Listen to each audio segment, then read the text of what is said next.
Hey everybody, welcome back or welcome to another episode of The Real PLC. Yes, sir. Hey, y'all know The Real PLC is a meeting that shouldn't be an email, right? You actually want to be here. And let's be real, in a world, in the time that we're in right now, as educators, you definitely want to have some professional conversation. And boy, do we have another good one. We got a great one. Yeah. We had this sidebar conversation with her, and it was amazing. So I can't wait for the rest of the world to hear. Immediately, like, hey, so when you want to be on the podcast? Yeah. It's got to happen. And right away, she was like, yeah, let's do it. Oh, yeah. And then hit us with I've listened to your shows before. Yes, you did. So we got a fan as a guest today. We got a fan. Ladies and gentlemen, welcome to the podcast, Miss Wheeles. Hey. Welcome to the show. Welcome to the studio. Where's the claps? Right. Welcome. Thank you for joining us. Thank y'all for having me. I've had this weird want to always be on a podcast. So this makes my heart so happy because I listen to podcasts all the time. Awesome. So Yes. Awesome. Well, so just kind of a little background on the show, although you've already heard it, so you get to live it out again. So here you go. It's just a chance for us to come together as professional educators and as humans and just share our story and share our platform and show the world that it's okay to have conversation. It's not against the rules. So once again, thank you for joining us. And man, I'm pumped, Bro, I'm ready to get into it. because I'm ready to learn today. Oh yeah. So to everyone listening, make sure you have your pens and paper out, and you're gonna take some notes, and we're gonna learn some stuff. We're going to learn today. So let's get started. Talk to us. Let's start at the very beginning. Like, where are you from? So, kind of complicated question. Born in Michigan. My dad's up there. When my parents divorced, I moved down here, and I went to elementary school at Rosemont for a little bit, and then my mom remarried, and I've been living in Thomaston most of my life. So 45 minutes down the road. So I pretty much usually say Thomaston. But Gotcha. So you said you went to school at Rosemont. Mm-hmm. When you said your mom remarried, did you go to school in Thomaston? Mm-hmm. Okay. Yeah, so I moved from Rosemont. I went there for 2 years, Okay. and then I went over to Upson Lee Okay. and went there for the rest of my time. Cool beans. So what was childhood like for you? Like, what activities were you doing? It was a little chaotic, like I said. There was a lot of moving and stuff. When I was real little, we had 10 acres up in Michigan, in the middle of soybeans, corn, but I've never been production. It's nothing like that. But we had horses. We would, we'd always have these barn cats, and my favorite thing was to befriend the barn cats and the kittens and doctor them if something was going wrong. And so I loved that. I was taking riding lessons. I jumped horses for a long time, and that was my passion. I tried sports. I did cheerleading, and I can't clap and sing. I don't know. But I was told, hey, you got to choose something, horses or soccer. And I said, well, horses, let's go. What age is this? The first time I rode a horse, before I could walk, my parents used to say I was six-legged, because I was always riding a horse. I think I was 3 or 4 when I got Diamond, my Arabian horse, and I'd had a pony before that, but it bit a lot. But I would ride and I was jumping. I moved from Michigan in 2nd grade, so it was years before that. Okay. Jeez. Yeah, I rode horses. And when I came down here, I found another trainer. But then she ended up moving, so I had to find some other stuff, so I kind of fell out of it. But it was a lot of fun. So. Gee, so how does one just casually get into That's a great question. riding horses? So my mom dreamed about it growing up. She played basketball. She did a bunch of stuff like that, but she was never allowed around horses. And so when she married my dad and they bought that 10 acres, she said, I'm gonna do it. I wanted this. And so we bought Magnum. I've had him since I was, I think, 2, and he just passed this past year, or in October. So he's been a constant. But, I love being down there. I was always down at the barn with my mom and my dad. And just, I guess I grew up around it. It just was part of it. And we knew some trainers who had horses, and they did riding lessons. And so I was doing that and jumping. And it was really fun. I had some close friends that I'm still close with from that. So were you never afraid of horses? I don't know. I guess when you grow up around it, it's just, I mean, I've been stepped on, I've been thrown, I've been, but they're not gonna do that on purpose. Says it so casually. Like, they don't mean to. They're gentle giants. Like, they're sweet. They want to do right. I mean, they're never gonna be. I'm not gonna say they're never gonna be aggressive, but like, the whole time I've ever dealt with a horse, I've only had like one time where like I was like, no, we're not gonna do this. But they read your emotions, and so the whole time you're around horses, if you're nervous, they're nervous. They're a prey animal, so they think that if you're nervous, there's something that's gonna get them. So as long as you're calm. Wait, a horse is a prey animal? Yeah, they're not a predator. All they eat is grass. Hay and stuff. I'm just thinking it's that big. Yeah. But cattle are the same way. And I'm sitting here thinking like, okay. I never thought about it like that. Yeah. I mean, like, bobcats and mountain lions and stuff like, okay, predators. But like, I guess in my head, I'm sitting here thinking like, The size of them. in Troop County, like I'm looking at a horse. I'm going, ain't no way, bro. No, they're super gentle. They're nervous, and so like the only time I've ever been hurt by a horse, like in college, I fell off a horse, had a brain bleed, skull fracture, all that. Still get migraines from it.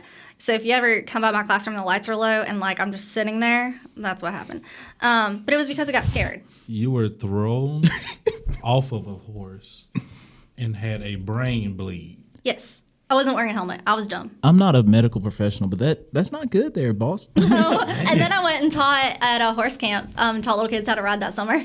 So, but I mean, from the time that I was, riding 3, 4, if you got thrown, you got right back on. Like there was no, you didn't let that hold you back. I mean, it was fun though. Like I loved it. And, that horse had sent some people to the hospital beforehand. I shouldn't have been riding. Like all the signs, and I should have trusted my gut, and I didn't. Yeah. I got out there. I was avoiding writing a paper for college. Go figure. And then I got to avoid it for 2 weeks because I was in the hospital. So, Plan worked. Yeah. Check it. But it made stat real hard because I had double vision for like 2 months. Jeez. So, where do you go? So let's talk like middle school, because I feel like for everybody, middle school is like, it's weird. Like what kind of music were you listening to? A little bit of everything. I grew up with country music, of course. And like, George Strait, all of that. But then, the emo phase. Yeah. Definitely some of Yes. that. And like, you have angst when you're in 7th grade or whatever, Right. and you're like, the whole world sucks. So yeah, it was one of those. I listened to a little bit of everything though. So, I'm just like processing everything. So let me ask this. Just the casualness of being thrown off a horse. Right. It's just brain life. bleed, Yeah, like holy cow. migraine still to this day. I mean- it's just regular. It's okay. I think when you get on a horse, though, I mean, it's just like, I guess, with any sport, that there's a possibility of getting injured. Something's going to happen. With horses, I mean, it's not a if, it's a when you're going to get thrown. Like, there were times that I was riding in elementary school and I'd get thrown and get right back on or pull myself up, and it was just part of it. But if you really love it, you're going to do it. Yeah. I mean, True. So horses, what other animals are like right up there with horses for you? oh, okay. So kind of to veer a little bit, in middle school, my trainer moved. And surprisingly, I didn't do FFA in middle school. It was an option, but I didn't do it. I was following my friends because, you're trying to belong. It's and a all weird that. time It's a for weird everybody. time. I didn't go for what I was excited about because I knew I was going to be vet. Like, I was determined. Yeah. And then I got to high school and I heard about pigs, showing pigs. I got real excited about that. I went to my parents, started showing pigs because I wanted something with animals. I knew I wanted that, and I wanted to start building my resume for college. I wanted to, stay hands-on. I was volunteering with a vet sometimes when I could, and we had goats at home. I never had chickens or anything like that, and it wasn't anything production. Like, we were not farmers by any means, but we had a couple of horses, and we had goats just to keep the land easier to clear and So everything. for the listeners that are not sure, when you say we're not production, Can you? Okay, yeah. So production agriculture, that's what you stereotypically think of as farmers. Gotcha. So whether you're producing beef or dairy or corn, soybeans, whatever, you're producing something for people. Gotcha. We never sold stuff like that. We had a garden. I tell my kids all the time, I'm not a farmer. Teaching agriculture, they expect like, oh, you came from, I bet you had fields and everything. No, I don't. We just had animals, and I just grew up with that love for it, and yeah. Did you do like 4-H or anything like that in elementary school? No, I actually didn't. Surprisingly, I just kind of focused on horse lessons. I was a very nervous kid. I was always scared to ask to get involved with stuff. Like I didn't want to but I was in like garden club, I guess, and like I was in all the little clubs in elementary school. But no, I was book club. I was a little nerd. So you said like once you get to high school, so. You've already kind of, you said Upson Lee, like did you go to Upson Lee High School as well? All right, so like what made you outside of like showing pigs go, now I'm gonna do the FFA side of things? So I knew I wanted to be a vet, and I have always been a planner. Like I'm one of those people, I'm gonna know, like I want to make the right choices going through. So I knew I needed to take agriculture because we had an animal science class. And so I can remember walking in, and I didn't really plan on FFA. I was just kind of like, I'll sit back and watch. And I can remember walking in there like the opening house or whatever. And I saw my ag teacher standing next to a girl in a blue jacket. And I was like, what is going on? Like, what is this? And they were like, hey, FFA, I'm the president. And I was like, oh, okay, cool. I got really excited about the class, started loving learning stuff. Now, I guess because I grew up around it, a lot of it was common sense to me. Like, oh, I know that a female horse is a mare. I know that, a male cow is a bull or whatever. But to come in and, like, see the differences in what people knew and everything, and then getting to dive in and learn more about what I was passionate about, my ag teacher saw me, and he was like, hey, Ash, you know what you need to do? You need to show pigs. And I was like, what? I can't ask my parents for that. But we had to do an SAE, which is our big project that we still have kids do. I mean, that you're still talking to the kids about. Yeah, I was just telling them. Well, they have to do it. So it's part of our 3-circle model for agriculture education. You have SAE, FFA, and classroom. They are supposed to work together. It is not extracurricular. It is intracurricular. And so SAEs are a project that you choose, that you learn something. It has to relate to ag. It doesn't matter what it is as long as it relates to ag. And I knew I loved animals, and I was like, hey, this is a good way for me to, like, tell my parents, hey, I got to do this. Heck yeah. Loophole? Yes, of course. So I I went to them, and they're like, okay, well, you know what we're going to do with it at the end. And I was like, I can't do that. But I showed, and I guess I got close to the FFA members. I got close to my ag teacher. He was awesome, and he grabbed me and he said, hey, you need to be an officer. Hey, you need to do this. You need to do this. He started pushing me. And to prepare public speaking and stuff like that. And it was a lot of fun. So was there any hesitation on your part when your teacher that you love came to you and started trying to push you in that direction? Sorry, can you... Was there any hesitation when he came to you and wanted you to do yeah. Yeah, I was nervous. I was not a leader at that time. I was real... I was the kid who came into class, and I was silent. You call on me, my eyes just get like deer in headlights. But I also knew I needed to build that resume because I was always thinking about the future, what I tried to tell my students to do. Think about the future. So there was the hesitation, but, I mean, comfort zones are, you grow outside of your comfort zones. You good? Yeah, I'm good. Okay. Yeah. I was about to say, you just sound kind of quiet, so... Oh, well. You there? I don't know. No, I'm not. It's kind of strange. This happened last time, too. What did the magic man do? He went up on that one. This one? Yeah. Is that good? Test. Oh, yeah, there you are. Oh, it's popping up now. Is that good? Sweet. Yeah, there we go. Hey, on-job training while we're doing this, too. So. Hey, Here for it. So, I'm just sitting here, and I'm just like,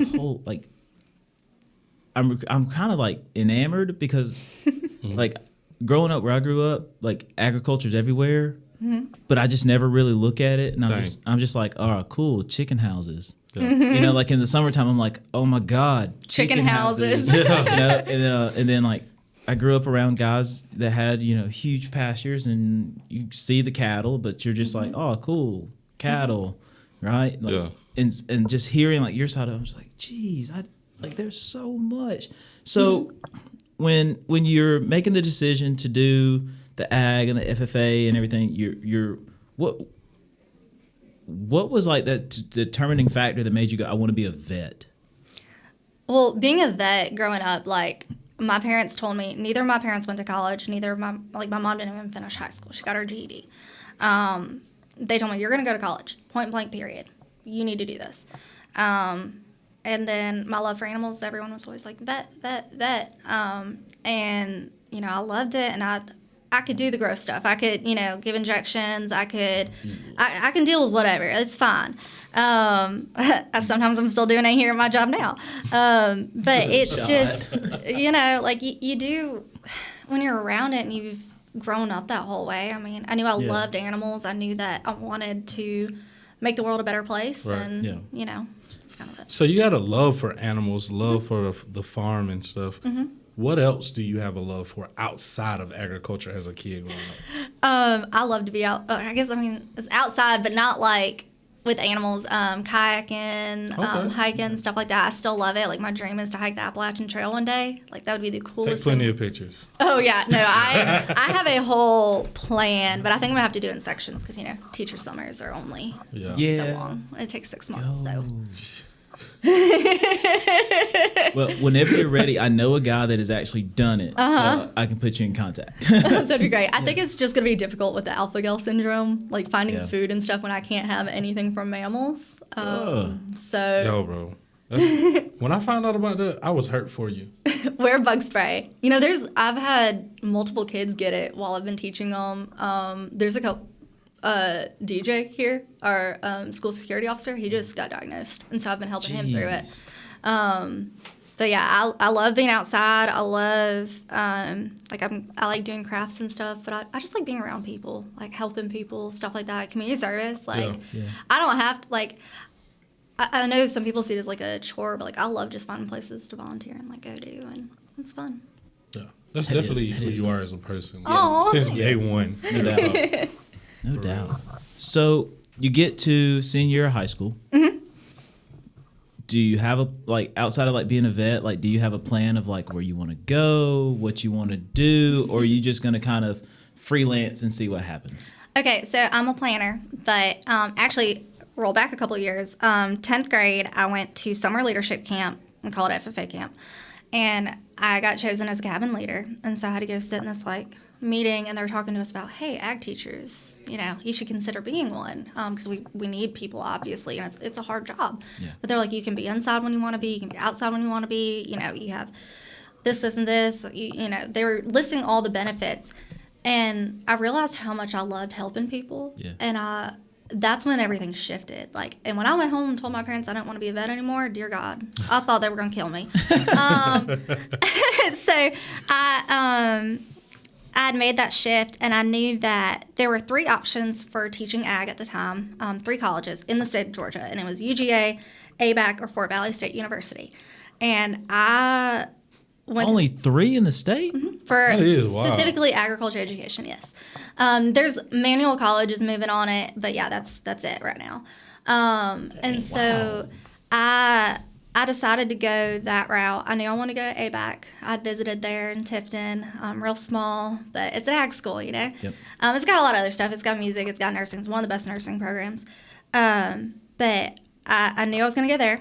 I decided I was going to go there for 2 years, and I was going to go to UGA, and then I was going to keep going to UGA to get my master's. I had it all mapped out. I knew I wanted to teach in Middle Georgia. I wanted to teach in Central Region because our FFA is divided. I just didn't know where. But yeah, I had it mapped out. Jeez. Golly. But I mean, every decision I made, I took classes that would specifically prepare me for that. I talked to people. I networked. I was an area officer with FFA. So you have chapter officers, which are your school officers. And then I ran for an area office, which is over like 6th of Georgia, basically. I was an area officer for 2 years, loved it, made those connections. I was networking. I mean, all my friends, I wasn't really friends with people in my high school, really. I only talked to one person from high school. I was just about to ask you about that. Yeah, but all my friends were outside. Like, my first college roommate, FFA. All my first, second, third, fourth were all FFA. You were like career networking in high school. But I mean, that's what I tell students. Like, that's one of the things that FFA prepares you for is networking. We talk about that. Yeah. I talk about it in my class. You have to put yourself in those places to make those connections because it's all about who you know. And it's really cool to see my kids doing that and everything. So is that something your teacher talked to you about as far as networking goes, or is that something that Ashley had in her? So my ag teacher situation was a little difficult. Mr. Hagan was great. I loved him. He was there for 2 years, and then he broke our hearts when he said, "Hey, I'm going to Marion County." And he had made such an impact on me. He's the one who got me doing prepared public speaking, memorizing speeches, giving them, doing all that stuff, being an officer. He's the one who pushed me to be an area officer. And then we had 2 teachers back to back, and they were both first-year teachers, and that's a hard year. First-year ag teachers, just God bless you. Because, I mean, on top of teaching, you have your program of work that you have to meet. So you have to have so many competitions. You have to do this, this, and this, and it's a lot. And so, the experience wasn't what I wanted. And so I completely forgot where I was going with this. Oh, it's fine. Real PLC. Train off the rails. But yeah, it was a little different. And so I knew that I wanted to network because of the area officer opportunity. So I'd been an area officer, and with area officers, you have to be comfortable when you're running for it because you get voted on. You go up in front of this banquet and you give a speech and you get voted on. So I knew that I had to go up to other FFA members who were there, like that I had not really met, and been like, "Hey, y'all, what are you here for? My name's Ashton. What's your favorite CDE? Talk to them about FFA." And you just have to be comfortable going up to people. Like, you're kind of campaigning. Yeah, you are. You are campaigning without like signs or anything because you can't do that. And then as an area officer, I was meeting people all the time because we led activities, we were doing stuff. Central Region Rally, FFA Day at the fair, and Miss Riley, she's over the program. She's now my boss, which is really funny on the FFA side of things. But Melissa was awesome. She was always instilling that in us, telling us, you have to talk to people, you have to connect. And I'd done a lot of research and stuff because I wanted to make something of myself. And so is all this like during high school, or is this? Holy! Oh yeah, it's all high school. My 11th and 12th grade year, I was an area officer. And like getting to do opening ceremonies at FFA Day at the fair in front of like 1,000 middle schoolers mainly, and like it's just fun. I loved it. I love the challenge of it, and I'm scared to talk in front of people. I don't like it. Like sometimes I'll still get like shaky in front of my class, which is so funny. But like it's okay, I do too. It's just I don't want to miss out on opportunities just because they make me uncomfortable. Yeah. So. Yo. That's wild. So you graduate from high school, and you said you go to ABAC. So, like when you get down there, is that the outside of going from Michigan to here? Is that like the furthest away from home that you've been? Oh yeah, 2.5 hours. Okay. So it was a beast. It was kind of hard because, I realized how homesick I was, the first week. But also at the same time, because of my time in FFA, I knew, I was walking to class, first day of classes at ABAC, and I knew people. I was just talking to them and stuff. And it was a home. It became my home. I love Tifton still to this day. So. Awesome. So you're down there for 2 years. You go to UGA. So you're, still ag education. I know our education program is one thing. What is ag education? What's that program like? Educate us on the agricultural. Yeah. Sure, yeah, I love it. So ag education, at ABAC for my first 2 years, because I was an associate's degree, I was taking just basic, animal science class. I took some ag business, so I was looking at business side of things, economics, all of that. I love that stuff. We were going into A little bit over. I didn't touch plants. I'm not a plant person. I know I'm the ag teacher, and everyone's like, "Hey, what's this?" I don't know. I'm sorry. How do I make my plants grow? I don't know. Sunlight.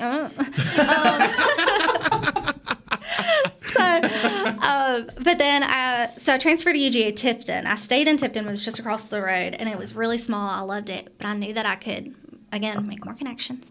So I chose to go there, and so we had like a greenhouse for teachers class. So we did a plant sale and our professor said, "Here's a greenhouse.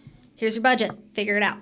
And like it was very like we had to figure it out because so much of teaching, when ag is such a broad subject that you can't take all content classes because like you're not gonna.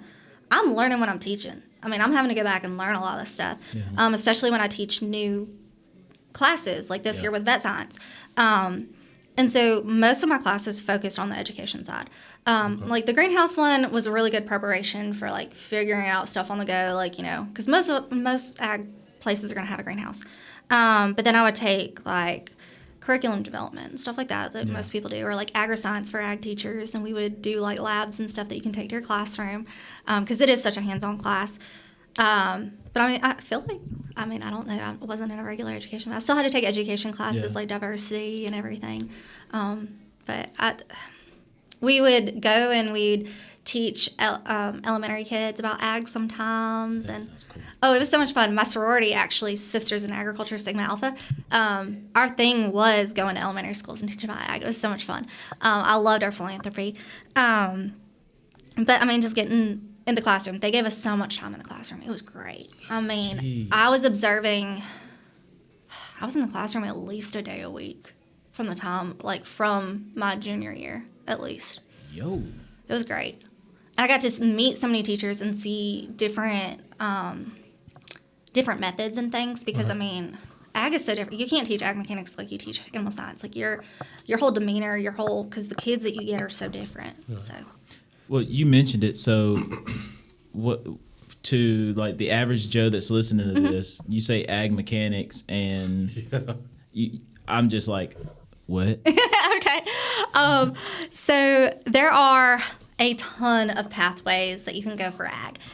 So ag education has to be super broad because it's not like you're going in and you're going to teach algebra.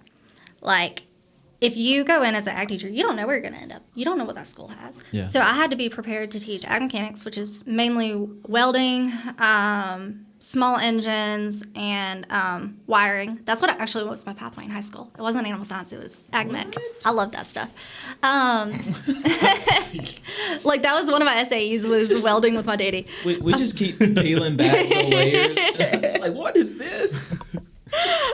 You could do like the horticulture plant side of things. You can do floral design with that. You can do landscaping. I did floral design in high school. Yeah? I was the only male. So look, I'm guilty. Senior year. I did like music. I did like show choir, marching band. Yeah. They're like, don't you want to take a construction class? I'm like, why? They're like, don't you want to take like a landscaping course? I'm like, why? Right. I'm sitting here just like, this is all an option? Yeah. Well, and it depends on the area you're in. We try to fit it for the county that we're in. Like Troup County is beef cattle and forestry. Those are our top two. And so you can go forestry, wildlife. And so I wish we could have wildlife. It'd be so cool. But wildlife, managing the environment and, the forests for the right wildlife and everything and battling invasive species and everything.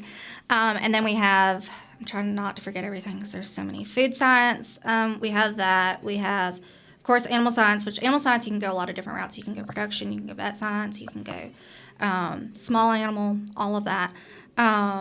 They even have classes that are like specifically equine, so horses, or specifically chickens, poultry, which is really good for like the northern counties of the state because, we're the number one poultry. If we were a country, we would be the 5th producing broilers. So in chicken that we eat. So, like, Georgia is a powerhouse in chicken production. But, yeah, you can get that. A lot of chicken trucks in LaGrange. Oh, yeah. You see them all the time right now, 27. Hey, you come up my neck of the woods, brother, to Central Hatchie, I promise you. They're everywhere, dog. Way more. They're everywhere. But it's so cool because Georgia, the way our state is I mean, up in the north, you have mountains, so you're going to see a lot more chickens. Yeah. And then you get down here, and you're going to see peach trees. You're going to see beef cattle in the Piedmont region. And then you get South Georgia, it's row crops. Yep. And that was so different for me, moving from Central Georgia to South Georgia. And my friend, I had a roommate, and she was like, oh, you guys only had 10 acres? And I was like, 10 acres was a lot for us. But, like, down there, it's like a couple hundred. Yeah. I mean, and that's nothing to them. But that's what you need for row crops. Yeah. So, I mean, it's kind of cool. I'm trying to think. I feel like I left out something. Aquatics, so you would do with like fisheries, things like that, natural resources. Yeah, I'm definitely leaving something out. But I mean, ag is broad. It's our largest industry. I had no idea how broad this was, and I'm definitely gonna, that's my fault. A little bit. I feel like just not even venturing over there to FFA and trying to learn. Can't. I'm so like, I have no problem. I would be the dumbest guy in the room. I'm like. I didn't know that all this was an option. What the hell? Yeah. Yeah. Like, this is so cool. All of these will produce jobs. All of these pathways produce jobs. Well, 1 in 7 Careers. Georgians work in ag. And I tell my kids that, I'm like, hey, if I have a class of like 21s, 3 of you. Yeah. And they're like, what? No, I have no interest. But I mean, it's our largest industry in the state, and like it is the backbone of what we have. I mean, everything that you use comes from ag. And I it's not going away. It's not, no. And right now, ag's going through this huge thing of we're having to change how we're doing stuff because, I mean, our population's going to be growing so much by 2050. I mean, we have to come up with new technologies. We have to be ahead of the curve. So we need people. It's not just those producers. It's people interested in science, geneticists. We need people who are going to be nutritionists. We need people who can... Like, how do we feed a cow to put on weight faster so that we're not using as many resources? How are we, fertilizing the ground without, harming our environment? Yeah. We're having to move so much faster in our technology, and we need those curious minds in there. Yeah. And that's what I try to get my kids to see. And, like, every Thursday we do a career, and they're always like, oh, I didn't know that was ag. Yeah, you can go into ag journalism. You can go to, like... You can do a bunch of stuff. So there's a girl that I graduated high school with that went to UGA in Athens, and she graduated like agribusiness, and I was like agribusiness. They're making, like, I'm sitting there like Mr. Education major, like they're making things up, like that's not real. No. Now I'm just like, that's a real thing. Are we allowed to say kids' names on? Okay, one of my students. He's actually going to AVAC next year, and he's going to ag business. I'm so excited. I'm so proud of this kid. That's I'm so proud of him. Cool. So he's going that. He was debating between forestry and that. But I wonder how many kids are walking our hallways right now, and they might just be too nervous to ask, or just like they just don't know. Like, holy crap. Yeah, every Thursday we talk about a new career, and it's like one of my favorite things that we do. And I'm sitting here and like, because my brain gets to brain, and I'm thinking of like all like the cross curriculum stuff you just talked about. Yeah. Like, that's insane. Like you take like the history person that's like, oh, hey, during this time frame we had like this drought, so it might come around again, and but like to understand like all of that and like how it all works together. Like, oh my God. And that's one of the things. When we have meetings and stuff, I try to, I'm not going to try to make a staff meeting longer. But when we have the committees and everything, why can't I think of the name of it? Anyways, I always try to tell people, I'm like, if you have something in your curriculum, like, I want to support you. Like, I've partnered with biology a ton. Yeah. Like, I go over there when they're prepping for EOC practice because I think it's important. Because so much of my stuff, I mean, my kids tell me all the time, oh, I'm learning that in this. I'm learning that in this. Yeah. Biology, chemistry. Yeah, absolutely. It's I everywhere. mean, history right now, we're talking about sawmills and how that impacted our nation, and looking at how early inhabitants in the United States, and we're talking about all these things that change, the cotton gin, everything. We're going to talk about the history. We're going to talk about all of it. Yeah, I'm going to say this on the radio, wow. on air, so that the listeners can hold me accountable to it. If I'm teaching U.S. history next year, when we get to talking about the cotton gin, and especially like the Industrial Revolution, and then like the progressive era, and we get to talking about I'm drawing a blank, the jungle, like the meat industry, and you're gonna get an email or like a hey, please, like that's the thing is, underneath of my standards, when I look at my standards online, I can see where they cross. Oh. A lot of times. Now, sometimes there are a couple that I think are missing, but like everything I do, I think about how can I support the other teachers in my school. Like, I have them writing in my class. Like, it's not just, we're going to the greenhouse to plant plants. Like, no, I'm going to have them write, and I'm going to check that grammar. I'm going to make sure it's right.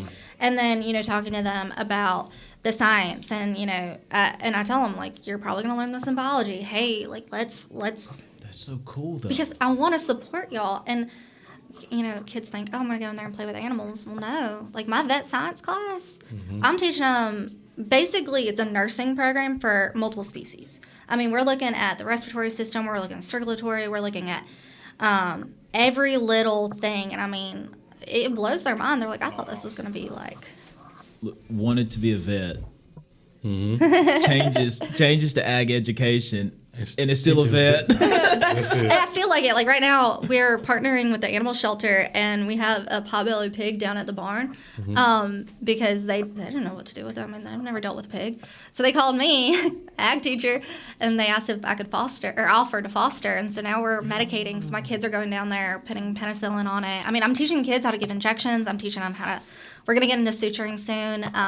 Like it's fun. Like I love it. Drawing blood. Like what? There's so much. I'm so excited about the change that we've made because when I came here, it was floriculture, and like I told you, I'm not a plant person. Yeah. And we had the material to buy to build the small barn that we have. And then I knew I wanted to get goats in here, and so I chose animal production as my third level. And then looking at our kids and seeing where our kids are, they're not in production, and that's okay. That's fine. Yeah. And so I made the decision when I got the grant, and I had $90,000 to spend on all of our equipment. No. It was a lot. Dr. Short, whoop whoop. Thank you, Dr. Short. You were casually dropped. No. It was the most difficult, intimidating thing ever. I was so scared because we built that new barn. And then I had to figure out how to spend that money within the stipulations that they give you because, it can't be easy. Oh, yeah. Right. No. Everything had to be over $100. It had to be considered equipment. It couldn't be, it was a lot.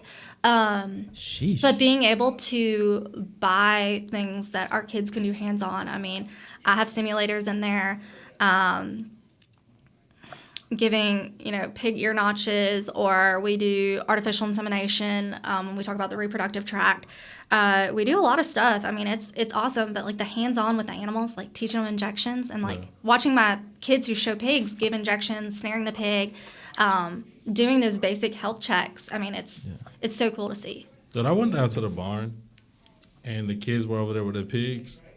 She was talking, but it had nothing to do with what I was talking to the kids about. The kids led the conversation about the pigs. They knew everything about them. Dude, so it was amazing. They better. That, like we had quite a few softball girls that showed, and like they would come out to practice, and they'd be like, "Oh yeah, we're talking about this," and they're like, they're talking way over my head, and I'm just looking at them going, "Speak English." Yeah. Like holy cow. But like, and then to like see them like kind of grow and like kind of the confidence that comes with that. Oh my God. It's beautiful to see, man. Because they're not flustered at all. No. And the dedication. Like I love seeing my kids up here at 6 a.m. and they're just doing what they got to do. And prepping. It's gotten to the point where even before we go to a show, they get there an hour before me to load the trailer and everything. They don't need me anymore. Like, I'm there, obviously, but like But that's a testament to you too. Yeah, it is. Yeah, that's a testament to you. Like, don't be modest. No, you can kind of you can fluff your chest a little bit. Like, but that's a testament to the work ethic that you've instilled in them too. So it's an honor. Like, you go, girl. Yeah. Like it's a lot of work. I mean, I did the math, and I should not have done the math, but I worked like 47 days more than what I got paid last year. And but I gotta fix myself a little bit on that. But seeing the impact, like seeing some of these kids, and like, hey, Wheels, I'm gonna go for ag. Like I'm gonna go do this. Yeah. I want to be this, or this, or like you've changed my life. Okay, that's worth it. It's worth it.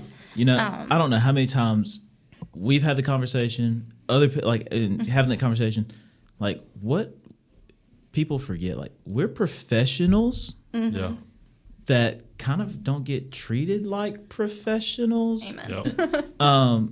But like, it's not like, yeah, money's important. You got to have it. But like at the end of the day, like what you said, when that kid comes up and says, "You've made me want to," or this is what I want to do, and it relates to what you do, it's so worth it. Like you kind of sit there and you go, yeah, I like that check, but I like that better. Yeah, right. Amen. Yeah. Like, golly.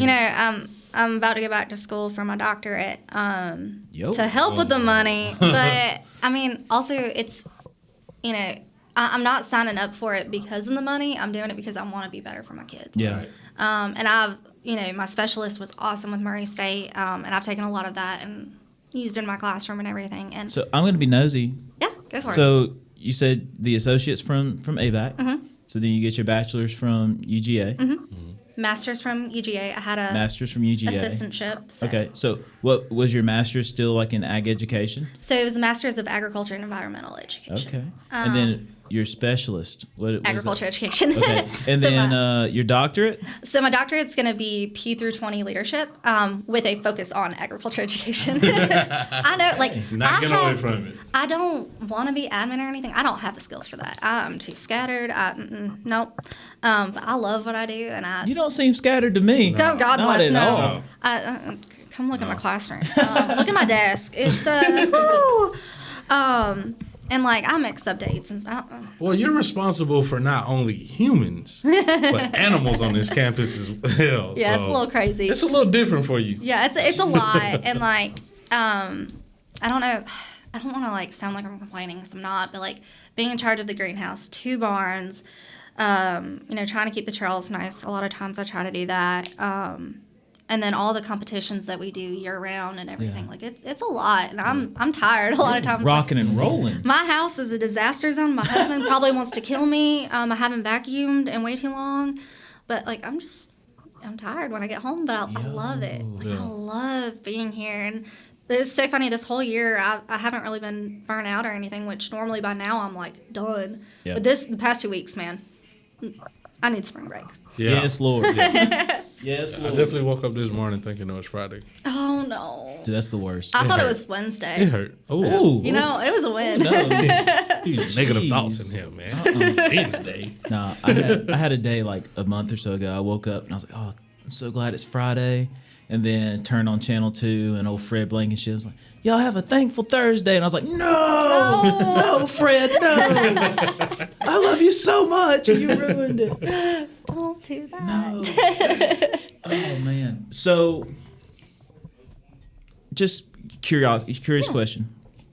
If you had to, because I know you're preaching to the kids anyway, but for the kid who probably doesn't come down this hallway, and maybe never like bumps into you or anything, why should they pursue like just ag, like one of the many branches of ag in general? Well, so our agriculture industry is so huge, and it's like, I sound so cheesy whenever I tell kids, like there literally is something for everybody in FFA. We have marketing plan competitions. We have public speaking. We have job interview. I mean, everybody's going to go through a job interview. Yep. And like we really do have something for everyone. And even if animals are not your thing, because I have kids who come in my class in animal science or vet science, and they're like, I'm not touching an animal. Like, how do I? Okay, we'll work on it. But I mean, there's so much more. And like at the very least, agriculture is the backbone of your life. Like you would be naked, hungry, and afraid if you did not have ag. Like you would not have your house. You would not have the clothing. I mean, we don't have that option. At the very least, you should understand, because there's so many complicated things. Like my kids were asking about the Chick-fil-A changing their chicken. I don't know if you guys saw the notification. If you have the app, if you open it, it says that they're no longer doing non-antibiotic or no antibiotics ever. They're doing no antibiotics essential for human health. And so they were asking me today, like, hey, what does that mean? And so I took the time to tell them, like, okay, so no antibiotics ever. If you look at it, that means that even if they get sick, an animal gets sick, they can't have any antibiotics. What? Now, Look, you got us checking the Chick-fil-A. I know y'all both I'm are. on the app. And But of course, I ain't got service. never, not on the $500. It says, Go ahead. to maintain supply of the high quality chicken you expect from us, Chick-fil-A will shift from non-antibiotics ever to no antibiotics importing to human medicine starting in the spring of 2024. Yep. Yeah. And so, but I was explaining to him, I literally pulled out some LA200, which is an antibiotic that we use for animals, and I was telling him the withdrawal period. So if you have an animal that's going to be used for meat or anything, milk, whatever, if you give it an antibiotic, it goes through a withdrawal period. So you cannot harvest from that animal for 21 days or whatever it is. Yeah. By the time that comes around, when you test that meat, those antibiotics are not in it anymore. Yeah. Mm-hmm. And so explaining to them, like, no antibiotics ever, like, none of your meat has antibiotics in it. Like, don't pay more for that label. Yeah. Don't pay more for, dear God, do not pay more for steroid-free chicken. Steroids have been illegal in chicken since 1950. But people don't tell you that. You said illegal? Illegal, yeah. We don't put steroids in chicken. We've bred them specifically. So we'll breed chickens that are showing those characteristics that we want. And so, yeah, they get really big in 8 weeks, 6 to 8 weeks. But it's not because we're injecting them with anything. Like, you know, everyone's always worried about that. Ag science, man. I'm not going to lie. I've always been guilty of being like, I guess it's the steroids in chicken. No, not at all. Here's the deal. No, it's fine because the average American, I know when I was in high school, it was 2 generations removed from the farm. I'm sure it's 3 by now. But the average American's 3 generations removed from the farm. I mean, how many farms have you stuck foot on? Like, do you know anyone who's in it? Like, if you don't know, you've never been exposed. Yeah. That's what I tell the kids. I'm like, don't feel bad for not knowing this stuff. Like, you have not ever had that interaction. And, you know, the average person today is just going to the grocery store and buying stuff, and they see the labels, and they don't know. And that's, you know, that's part of it. That's why I want kids to come down because if you're putting something in your body, you should know what it means. Like, you know, you should make an educated choice on GMOs and understand why we're using them. There's so many cool technologies that we're doing that get demonized because people are afraid of new things. Jeez. Oh, man. That's audio gold. Yeah. Holy cow. You can't pronounce it, can't say it. You know, you don't know, you can't explain it. So it's like, oh, that must be bad. Like, what's a GMO? Yeah. But, I mean, people like, you know, when you read an article, the titles can be so, like, misleading. Oh, they're terrifying. Yeah, and I saved one yesterday because I was reading the news, and it popped up that, like, oh, you should check your milk because avian influenza is tested, cattle have tested positive for avian influenza in Texas. Oh, you should check. But then if you go and read it, it actually says, like, hey, there's no risk to the milk. Like, we test literally every milk that you get has been tested. Like, there's nothing in it. But, like, just knowing how to interpret what you're reading and having that background knowledge, because my mom will tell me, she's like, sometimes I have to ask you because I don't understand. If you don't know the terms, you can't. And that's okay. Yep. That's just part of it. Jeez. So should I buy eggs from the grocery store or get them from someone's farm?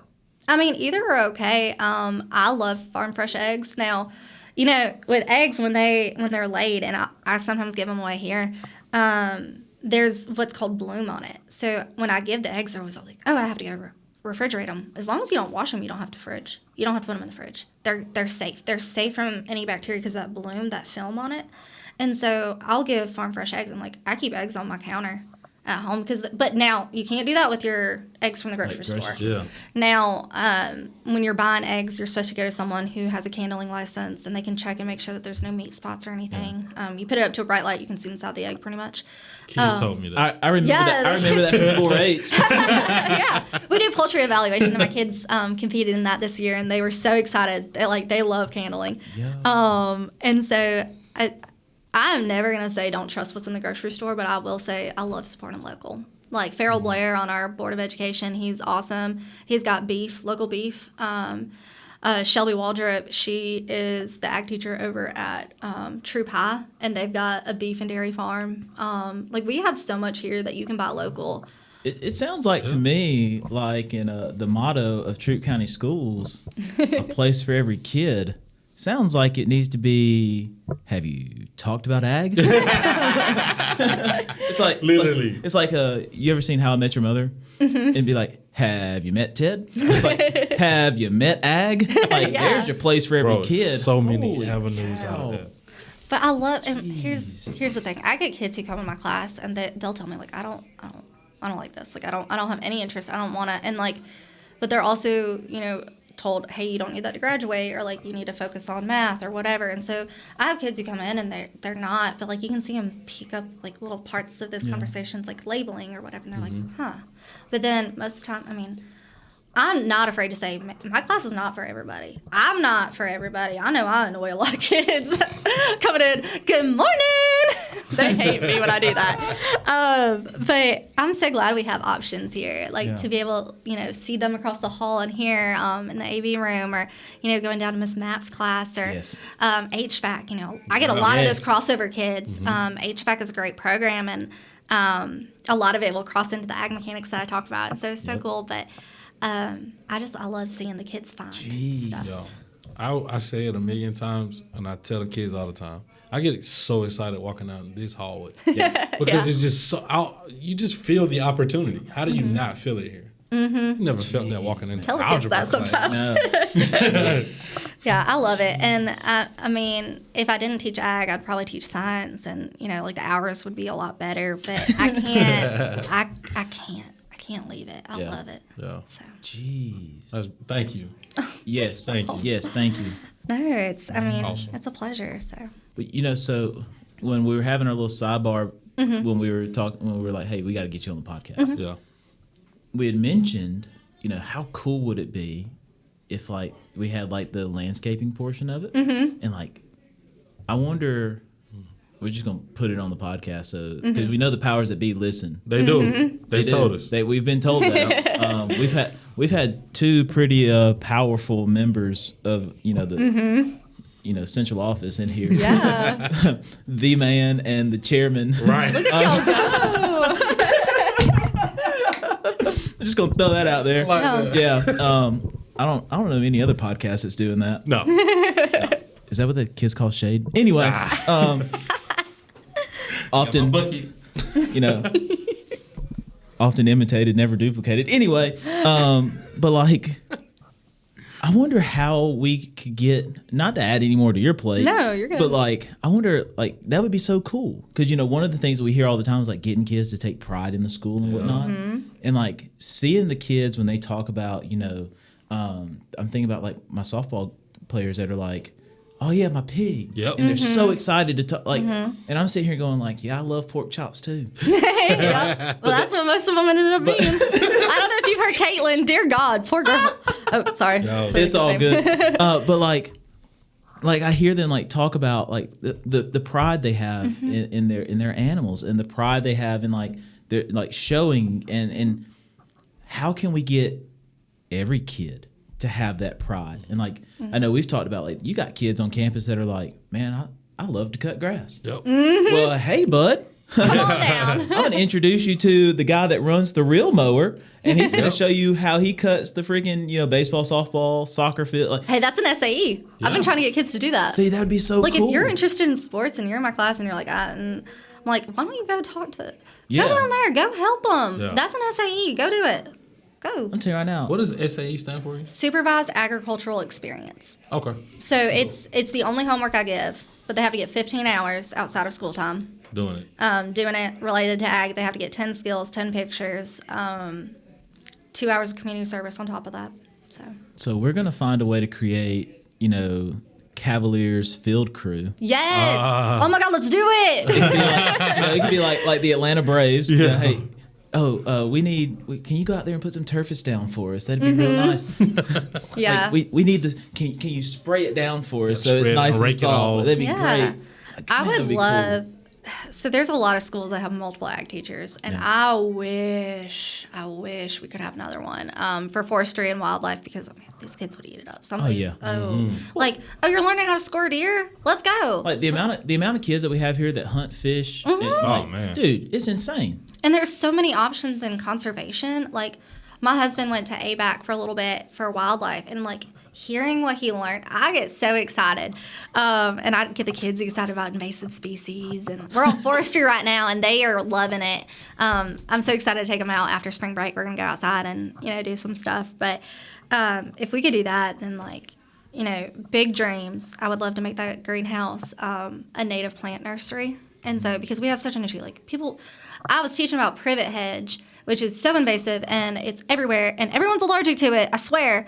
And my kids were getting heated. I was talking about how bad it was for the environment. I build it up, and then I showed them Home Depot, $15. No warning, nothing. They got livid. It was funny.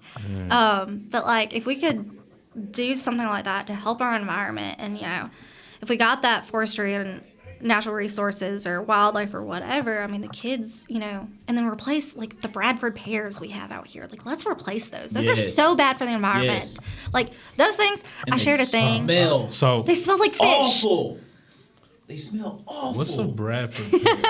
So a lot of our invasive species are from Asia, and we use it. You can buy them from Home Depot because they're pretty white. They got white flowers, the trees. Oh, okay. But dogwoods are just as beautiful, and they're native. Why are we not using dogwoods? Yes. But they smell like fish. Bradford pears also will sprout up like thorns. They're horrible. I don't know. Driving to school, I go by this hole in the ground essentially, and it's just Bradford pears everywhere, and it makes me so upset. Can I volunteer to go down there and hack and spray? Let me get rid of these things. We're gonna say on the news, local high school teacher. Yep. Control burns. We're talking about prescribed burns right now in my class, and how it the effect it has on those invasive species and stuff. And I've got a kid, so I actually work with Wiggins. We've done it once, and I know we're due for it next year. But over spring break, we normally do a controlled burn with the forestry department, the forestry commission, and they'll come out and we do the burns. So everything Outside above the the field? soccer field, you guys should have seen Wiggins out there just giggling, so excited. It was great. But he did FFA in forestry. He went to nationals in forestry. See, I told you we gotta get P-Dub on the podcast. Yes. Coach Wiggins, when you listen to this, listen to me now. Listen. I don't just coach football. All right, I do a little bit more. I like to get out on the phone.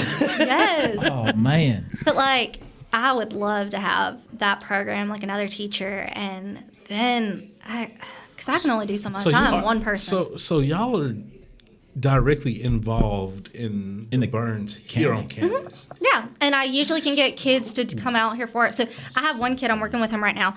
He's going out, he's identifying species of trees in our land out here, in our forest. He's identifying them, and we have already written out his plan. He's a 9th grader, and he came in, he was like, I'm going to do this. And it was some really stupid, easy SAE.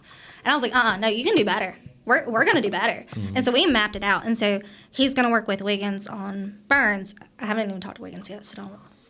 Sorry, worry. Wiggins. This will probably air after that conversation. Yeah, that'll be fine. But Hudson, he's a football player, and so he got, when I said Wiggins, he was like, okay, let's go, let's do it. And so I was telling him, then we're gonna do this, we're gonna do this, we're gonna build it up every year. Yeah. And he's so pumped, and he was trying to find the easy way out, and just needed a little push. Just needed a push. Man. So let's. The same push you got. Yeah. It was what I needed. My guy. The ag teachers, it's crazy how much, every time ag teacher appreciation comes around in February, I'm just my ag teacher, I'll text him, and I still see my ag teacher at competitions, and he tells me to call him John. I'm like, no. Yeah. Hagen, calm down. Yeah. No. But he still gives me advice, and that's so cool. So in a perfect world, unlimited budget, as many resources you need. Oh, God. What does the ag program look like for you here at Callaway High School?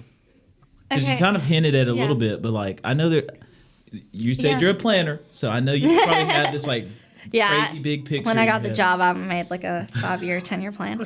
Well, let me Yeah, go for it. how long have you been here? This is my 5th year. 5th year. Oh, Yeah. wow. Okay. I started the year I was teaching my first year, got shut down.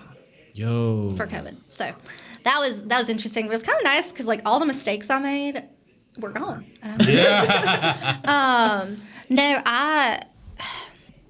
So we have the new ag lab. We've got dog washing station and everything. I want to get that set up so kids' SAEs during class. We'll start with teachers and we'll move on to community members, but you can bring your dog here to be groomed. We'll talk about restraint. We'll get them trained with restraint. Georgia's working on a program where we partner with certain curriculum and veterinary offices, and we're supposed to be able, through the vet science program, get kids vet tech certified, which is huge. So that's a 2-year college thing normally. And so when that gets approved by our state veterinarian, that will be amazing.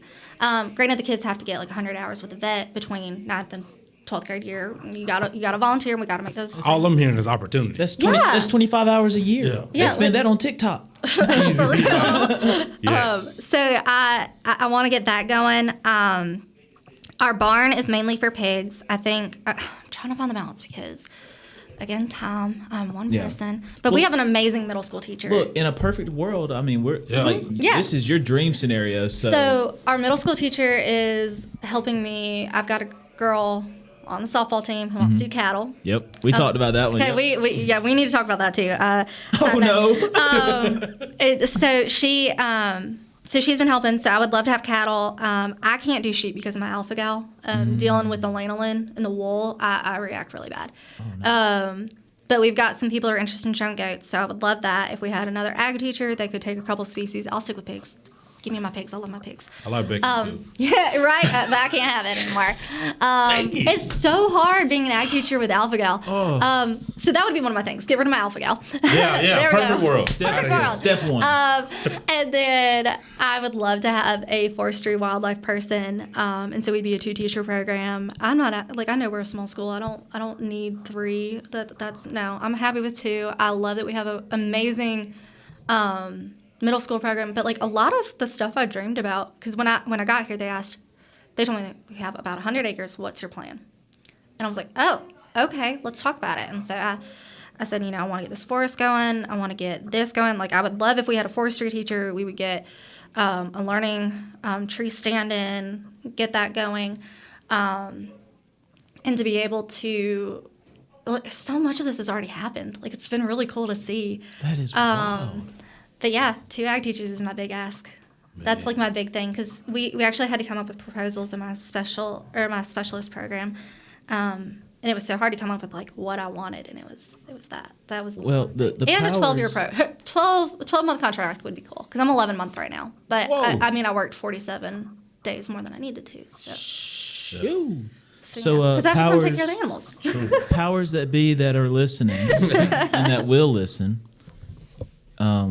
Get her what she need, man. It's for the kids. It's for the kids. It's literally a place for every kid. That's what they've done. What we're promoting. I will say they have done so much. Like, to be able to have this brand new barn. Mm-hmm. I mean, I'm honored that they trusted me with that. And Farrell Blair on the board has been phenomenal. Mr. Laney.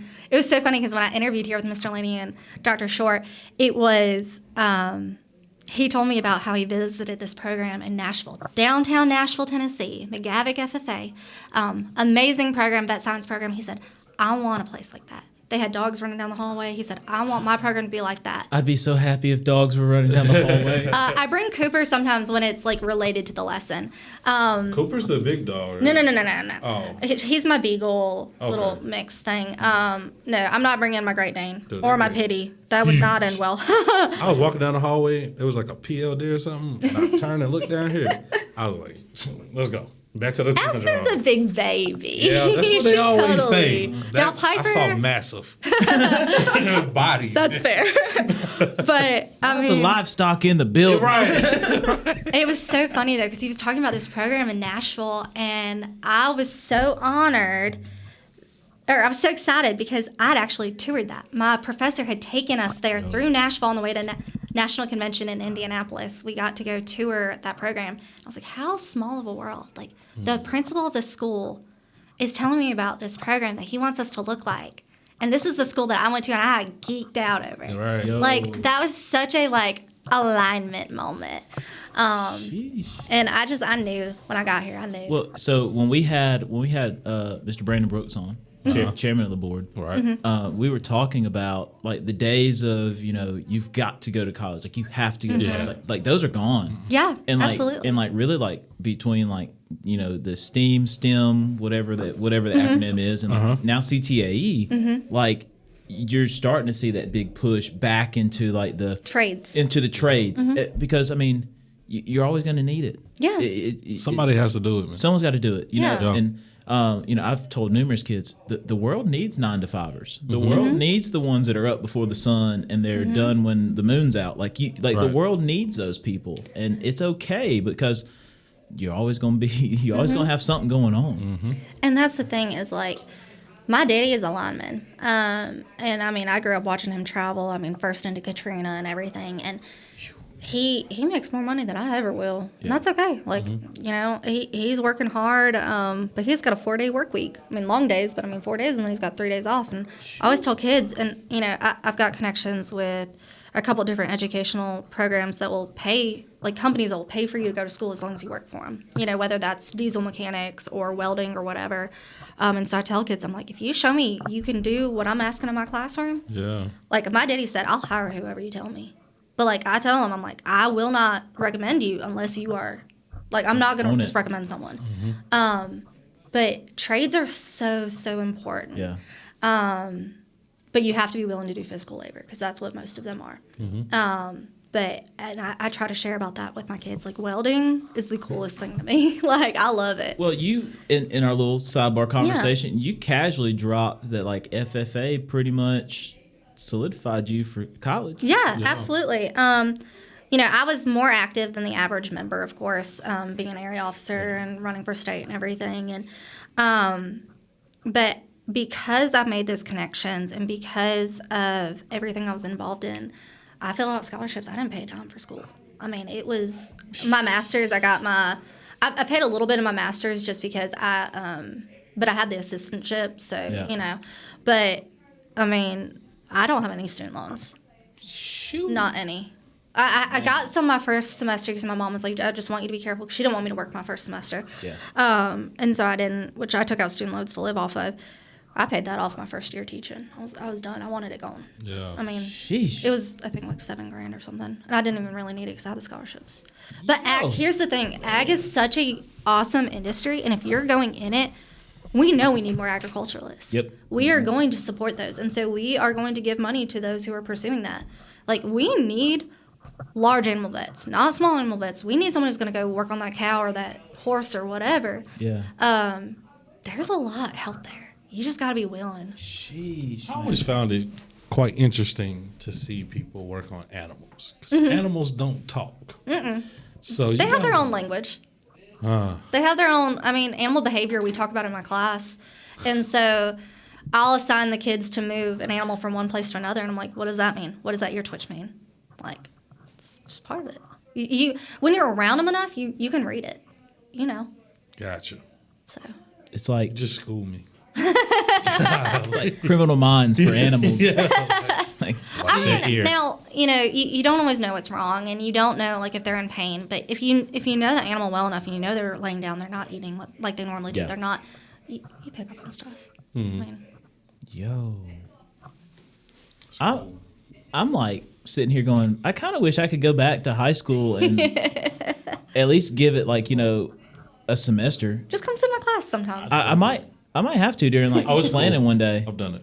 Like I need to. I've done it. I mean, I'm guilty. I'll get rocking and rolling in season, and I'm like, like, oh gosh, I gotta grade and I gotta do this and no, I don't. But I need to. Like, I'm so interested right now. Like, holy well, I'm cow. with y'all. Like, I'm so tired. Like, I wish I went to more football games. I wish I went to more baseball. Like, I go to the softball because like I try to support my kids that I have, and man, I get it. I'm tired. Or like, you know, planning period, you know, oh my God, so many deadlines. Yeah. Deadlines. So. Yeah. Jeez. You know, it's value in it for me as we're sitting here talking about our students, talking about their experiences here at school. So when they come to my class and they want to talk about ag, yeah, we got a little minute. Yep. And I'm just sitting there, I am not saying a word. I don't know anything. Yeah. And they're telling me everything, and they can break it down. My favorite thing is sneaky teaching, like letting them think you got them off track, and like, and then they start teaching each other, or like you start adding in. They're like, oh yeah, we got you talking about snakes for a whole day, and I'm like, haha, that's a standard. Yeah. You thought. You know, I'm sitting here thinking about, like, I watched some of the softball girls in the dugout talk about, like, what, like a cow has what, like 4 stomachs or something like that? 4 parts of their stomach. 4 parts of their Yep. stomach? Look, see, ignorant. Like, No. like Everyone thinks that. It's but like they're sitting there talking everywhere. about like the different parts of the stomach, and they're talking about like the respiratory system, and they're talking about and I'm just like, This makes my heart so happy that they talk about but like, Oh, they definitely do. but like the thing is literally like they're in their softball gear, right? And all of a sudden they're just like, hey, and like they're just like rattling off, and I'm just like, the medulla oblongata? I don't know. Like, Omesum, abomesum. like they're just like nerding out, and like I kind of live vicariously through them. I'm like, all right, that's kind of cool. And then I'll sound real smart and go home and be like, hey, you won't believe what I learned today. And my wife's like, shut up. And I'm like, she's like, you Googled it. And I'm like, no, I didn't. I actually learned it from one of the kids.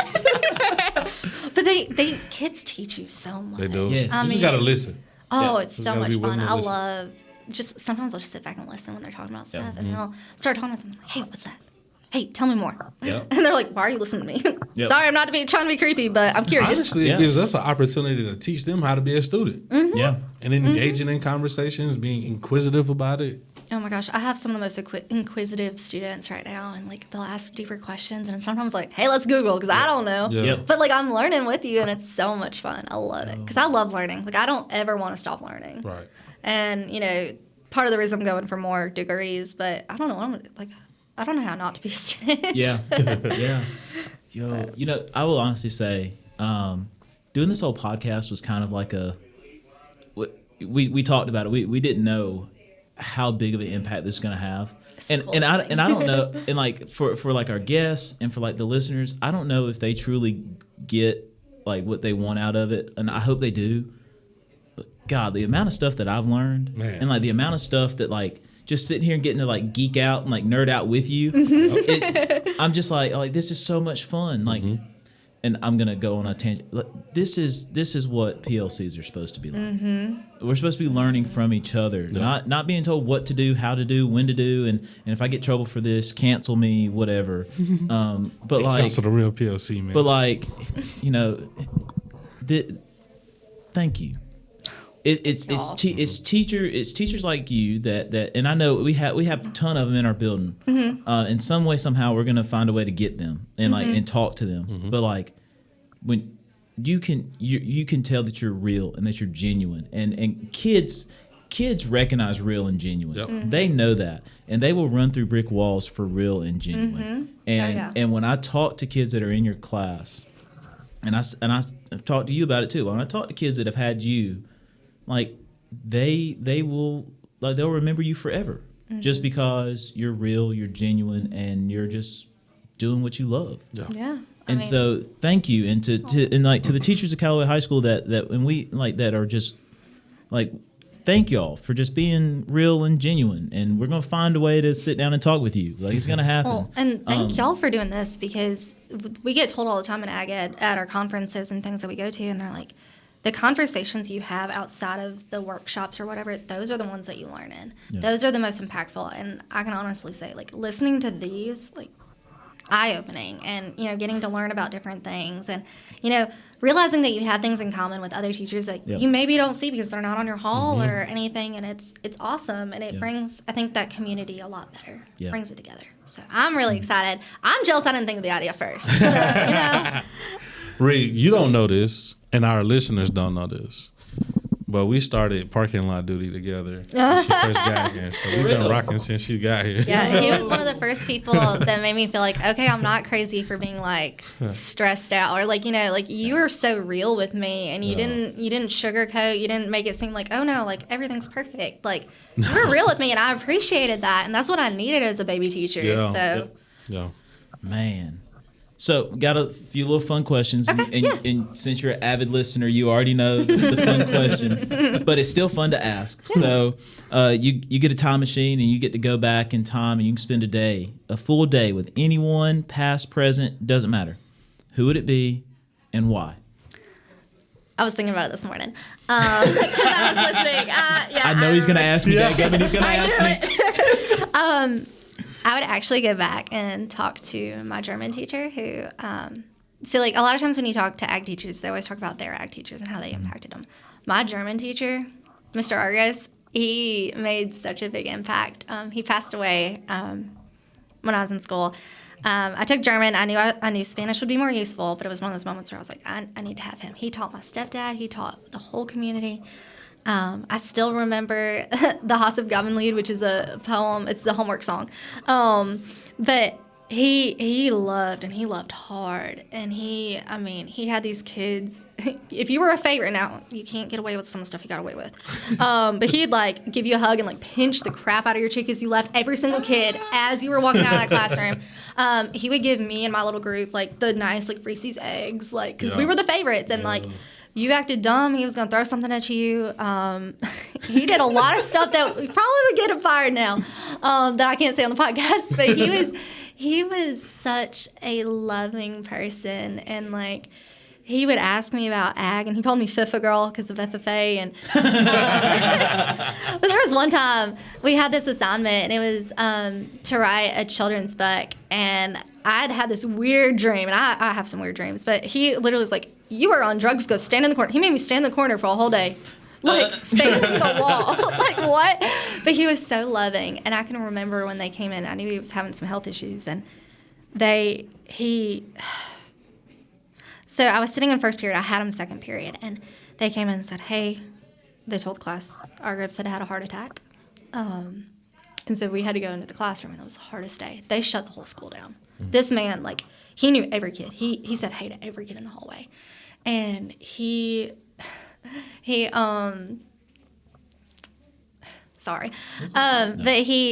was just one of those, and like they had to call teachers from the middle school to come cover classes because teachers couldn't stay.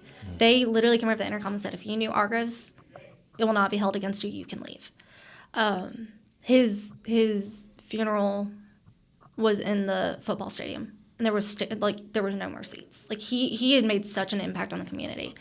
And Argy, we made shirts. Like I can remember getting my acceptance letter day back, and I went running to his room, and then halfway there I realized like he's not with us anymore, and not being able to thank him for that impact and everything. He taught my husband. He'd probably knock me on the head if he knew how I'm married. But I mean, he was just so impactful and so loving, and every day I strive to be like him. I'm still trying to find the little bobblehead Shakespeare that he had, because I want to get one that looks just like it to have on my desk. And like, he was just, I loved him. He was great. So, Man. That's a good one. Yo. That's a great one. I'm like, man. You can't fake those goosebumps. No. He was a good one. Sheesh. So, the follow-up question, I'm just sitting here, and I'm just like, man, like, I think every teacher wants to be that impactful. Like, holy cow. Yeah. Like, you talk about a legacy. But, I mean, he was also, when he was quitting smoking, you did not want to be in his class. There was one time, my stepdad had him, and he was sitting in a window smoking, because, back then you could, and everyone else was taking a test. He fell out the window, and everyone laughed. He came back and gave everyone zeros. Like, everyone made a zero on that test. Like, he was one of those. Man. He was funny. All right, so. It's giving me Mr. Feeney vibe. Yeah, very much so. For real. Yeah. Jeez. So, get to go back to just a point in your life where you were probably the most impressionable, and you get to like see yourself at that time. One, do you tell that impressionable Ashton who you are? Mm-hmm. And then what knowledge bomb do you drop? It's not that long ago, but grad school was a really hard time for me. My master's program, I won't get into everything, but it was not a good time. And I was not okay mentally. And I wish I could go back and just tell her, like, hey, you're going to make it. Like, it's okay. And what you're going through right now is going to help kids. I've had kids who have come and told me, I had to do mandatory reports and stuff, and they've told me that they wanted to hurt themselves. And I had a kid come back after being gone for a couple weeks because of it. He told me, you saved my life. I think that Ashton back there needed to hear that, needed to know, and that's why I have my tattoo. What you're going through and all these feelings, they're going to be used for good one day. So, it hurts, it sucks right now, but yeah, it's gonna be for a reason. You just got to trust and have that faith. So, sorry. No, don't. A little bit of a Don't be sorry. Holy cow. yeah. It's called the real PLC for a reason. But I mean, a lot of teachers will talk about how they don't want kids to tell them that stuff because they don't want to go through the mandatory reports. But like, dear God, talk to us. For them to trust you enough. Yeah. Please talk to me. Like, if you're one of my kids, like, I love you and I'll bend over backwards for you. But like, I'm gonna get you the help you need. I'm gonna report because I have to. But Right.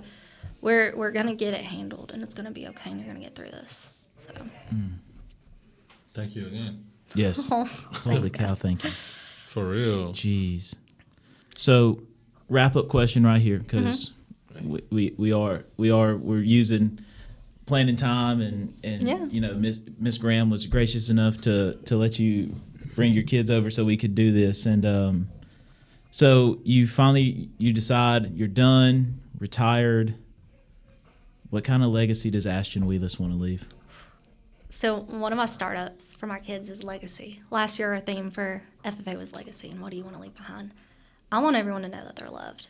Like, I want every kid who's ever come in contact with me, every friend, whoever I hang out with, even outside of school, I want everyone to know that there's at least one person in this world who loves them, and they are worthy of that love.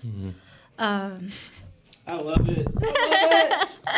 That was part of what our groups left, was just that love for everybody. I mean, the most difficult students, and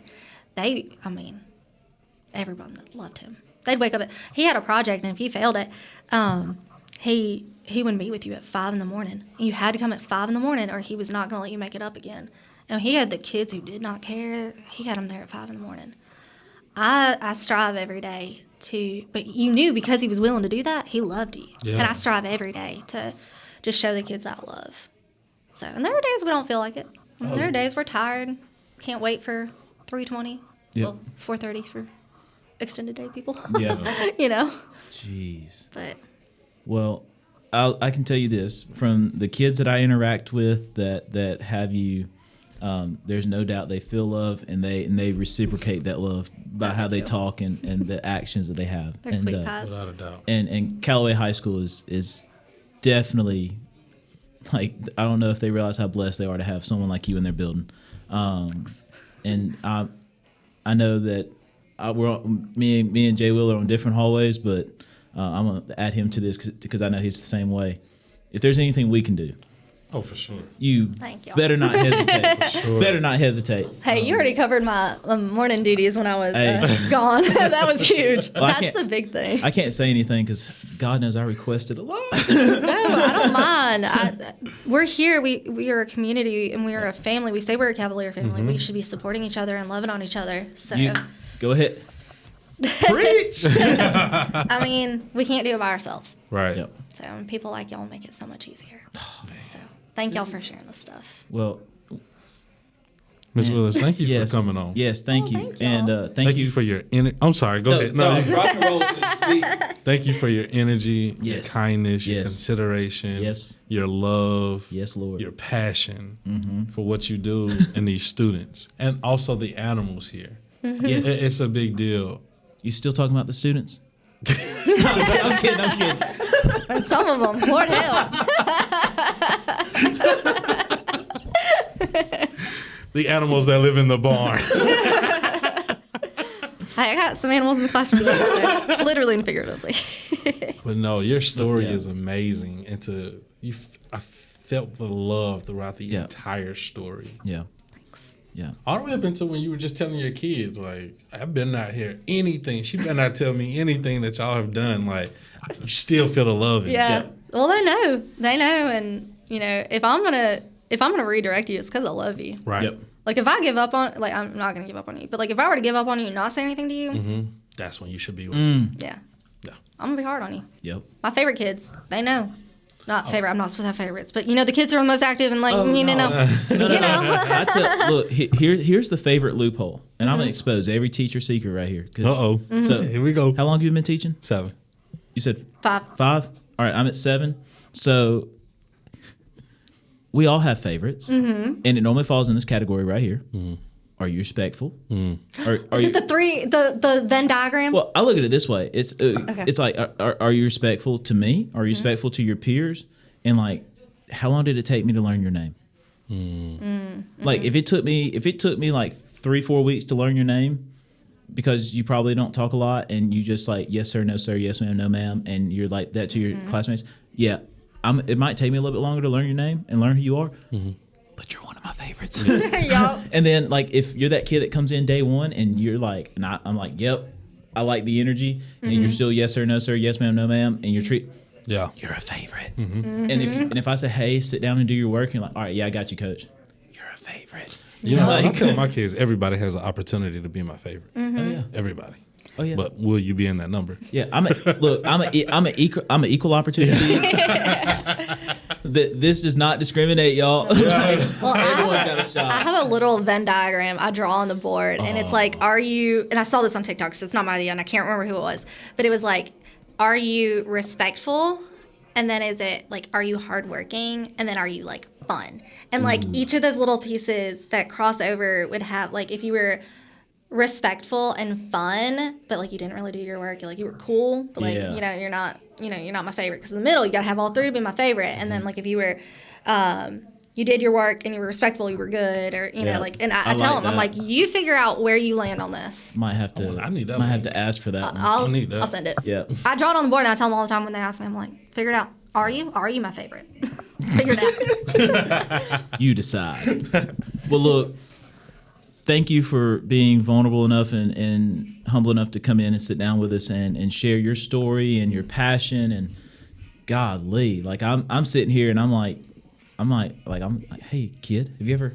I'm gonna introduce you. Big time. Yeah. Like, Send them my way. Yeah, I love it. And once again, if there's anything we can ever do, don't you hesitate, because well, same here. Like you said, we are a family, and if we're not pushing each other to get better, then what are we doing, right?